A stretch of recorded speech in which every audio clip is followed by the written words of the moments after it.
अतः श्री साई सच्चरित्र अध्याय पहला। श्री गणपति नमः, श्री कुलदेवताय नमः, श्री गुरुभ्यो नमः, श्री सीताराम चंद्राभ्याम नमः, श्री सद्गुरु साई नाथाय नमः। वंदना। गेहूं पीसने वाला एक अद्भुत संत। गेहूं पीसने की कथा तथा उसका तात्पर्य। पुरातन पद्धति के अनुसार श्री हेमांड पंत श्री साई सच्चरित्र का आरंभ वंदना द्वारा करते हैं। प्रथम श्री गणेश को साष्टांग नमन करते हैं, जो कार्य को निर्विघ्न समाप्त कर उसको यशस्वी बनाते हैं, और कहते हैं कि श्री साई ही गणपति हैं। फिर भगवती सरस्वती को, जिन्होंने काव्य रचने की प्रेरणा दी, और कहते हैं कि श्री साई भगवती से भिन्न नहीं है, जो कि स्वयं ही अपना जीवन संगीत बयान कर रहे हैं। फिर ब्रह्मा, विष्णु और महेश को, जो क्रमशः उत्पत्ति, स्थिति और संहार करता है, और कहते हैं कि श्री साई और वह अभिन्न है, वह स्वयं ही गुरु बनकर भवसागर से पार उतार देंगे। फिर अपने कुल देवता श्री आदि नाथ की वंदना करते हैं, जो कि कौनकन में प्रकट हुए। कौनकन वह भूमि है जिसे श्री परशुराम जी ने समुद्र से निकालकर स्थापित किया था। तत्पश्चात वे अपने कुल के आदि पुरुषों को नमन करते हैं।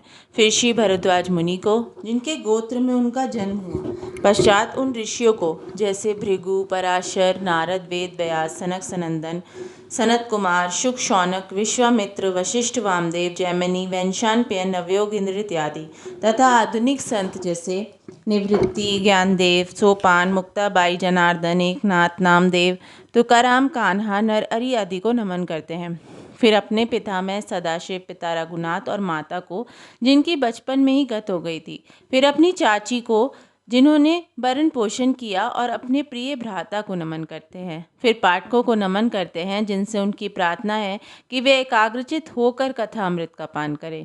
अंत में श्री सच्चिदानंद सद्गुरु साईनाथ महाराज को, जो कि दत्तोत्य के अवतार और उनके आश्रय दाता हैं, और जो ब्रह्मा सत्य जगत मिथ्या का बोध कराकर समस्त प्राणियों में एक ही ब्रह्मा की व्याप्ति की अनुभूति कराते हैं। श्री पराशर, व्यास, शांडली आदि के समान भक्ति के प्रकारों का संक्षेप में वर्णन कर अब ग्रंथकार महोदय निम्नलिखित कथा प्रारंभ करते हैं। सन 1910 में मैं एक दिन प्रातःकाल श्री साईं बाबा के दर्शनार्थ मस्जिद में गया। वहाँ का विचित्र दृश्य देख मेरे आश्चर्य का ठिकाना न रहा कि साईं बाबा मुँह हाथ धोने के पश्चात चक्की पीसने की तैयारी करने लगे। उन्होंने फर्श पर एक टाट का टुकड़ा बिछा उस पर हाथ से पीसने वाली चक्की रखी। उन्होंने कुछ गेहूं डालकर पीसना आरंभ कर दिया।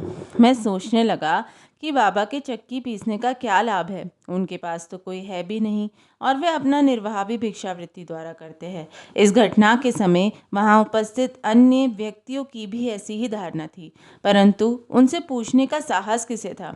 बाबा के चक्की पीसने का समाचार शीघ्र ही सारे गांव में फैल गया, और उन्हें ये विचित्र लीला देखने हेतु तत्काल ही नर नारियों की भीड़ मस्जिद की ओर दौड़ पड़ी। उनमें से 4 निडर स्त्रियां भीड़ को चीरती हुई ऊपर आई, और बाबा को बलपूर्वक वहां से हटाकर उनके हाथ से चक्की का खूंटा छीनकर तथा उनकी लीलाओं का गायन करते हुए उन्होंने गेहूं पीसना प्रारंभ कर दिया। पहले तो वह क्रोधित हुए, परंतु फिर उनका भक्तिभाव देख वे शांत होकर मुस्कुराने लगे। पीसते पीसते उन स्त्रियों के मन में ऐसा विचार आया कि बाबा के ना तो घर द्वार है, और ना इनके कोई बाल बच्चे हैं, तथा ना कोई देखरेख करने वाला ही है। वह स्वयं भिक्षावृत्ति द्वारा ही अपना निर्वाह करते हैं, अतः उन्हें भोजन आदि के लिए आटे की आवश्यकता ही क्या है। बाबा तो परम दयालु है, और हो सकता है कि वे आटा हम सब लोगों में वितरण कर दें। इन्हीं विचारों में मग्न रहकर गीत गाते गाते उन्होंने सारा आटा पीस डाला। तब उन्होंने चक्की को हटाकर आटों को 4 समान भागों में विभक्त कर लिया, और अपना अपना भाग लेकर वहां से जाने को उद्यत हुई। अभी तक शांत मुद्रा में निमग्न बाबा तत्क्षण ही क्रोधित हो उठे, और उन्होंने अपशब्द कहने लगे। स्त्रियों, क्या तुम पागल हो गई हो? तुम किसके बाप का माल हड़प कर ले जा रही हो? क्या कोई कर्जदार का माल है जो इतनी आसानी से उठाकर लिए जा रही हो? अच्छा, अब एक काम करो कि इस आटे को ले जाकर गांव की मेड़ पर बिखेराओ। मैंने शिरडी वासियों से जो प्रश्न किया, जो कुछ बाबा ने अभी किया है, उसका यथार्थ में क्या तात्पर्य है?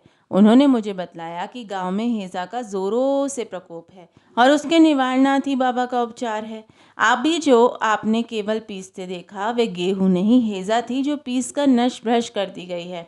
इस घटना के पश्चात सचमुच हेजा की संक्रांतता शांत हो गई, और ग्रामवासी सुखी हो गए। ये जानकर मेरी प्रसन्नता का पारावार न रहा। मेरा कौतूहल जागृत हो गया और मैं स्वयं से प्रश्न करने लगा कि आटे और हेजा रोग का भौतिक तथा पारस्परिक क्या संबंध है।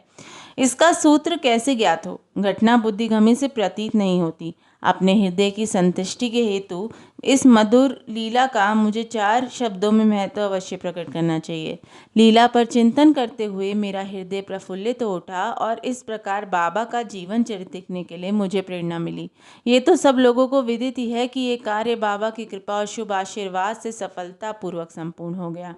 आटा पीसने का तात्पर्य। शिरडी वासियों ने जो इस आटा पीसने का अर्थ लगाया वह तो प्राय ठीक है, परंतु इसके अतिरिक्त मेरे विचार से कोई अन्य अर्थ भी है। बाबा शिरडी में 60 वर्षों तक रहे और इस दीर्घ काल में उन्होंने आटा पीसने का कार्य प्राय प्रतिदिन ही किया। पीसने का अभिप्राय गेहूं से नहीं वरन अपने भक्तों के पापों, दुर्भाग्य, मानसिक तथा शारीरिक तापों से था। उनकी चक्की के 2 पार्टों में ऊपर का पार्ट भक्ति व नीचे का कर्म था। चक्की की मुठिया जिसे पकड़कर वह पीसते थे वह था ज्ञान। बाबा का दृढ़ विश्वास था कि जब तक मनुष्य के हृदय से प्रवृत्तियाँ, आसक्ति, घृणा, अहंकार नष्ट नहीं हो जाते, जिनका नष्ट होना अत्यंत दुष्कर है, तब तक ज्ञान तथा आत्मानुभूति संभव ही नहीं है। एक घटना कबीरदास जी के सदन रूप घटना की स्मृति दिलाती है। कबीरदास जी एक स्त्री को अनाज पीसते देखकर अपने गुरु निपट निरंजन से कहने लगे कि मैं इसलिए रुदन कर रहा हूँ कि जिस प्रकार अनाज चक्की में पिसा जाता है, उसी प्रकार मैं भी भवसागर रूपी चक्की में पीसे जाने की यातना का अनुभव कर रहा हूँ। उनके गुरु ने उत्तर दिया कि घबराओ नहीं, चक्की के केंद्र में जो ज्ञान रूपी दंड है उसी को दृढ़ता से पकड़ लो। जिस प्रकार तुम मुझे करते देख रहे हो उससे दूर मत जाओ, बस केंद्र की ओर ही अग्रसर होते जाओ। तब ये निश्चित है कि तुम भवसागर रूपी चक्की से अवश्य ही बच जाओगे। श्री सद्गुरु साईनाथ अर्पणमस्तु। शुभम भवतु। साई नारायण नारायण। हरि हरि।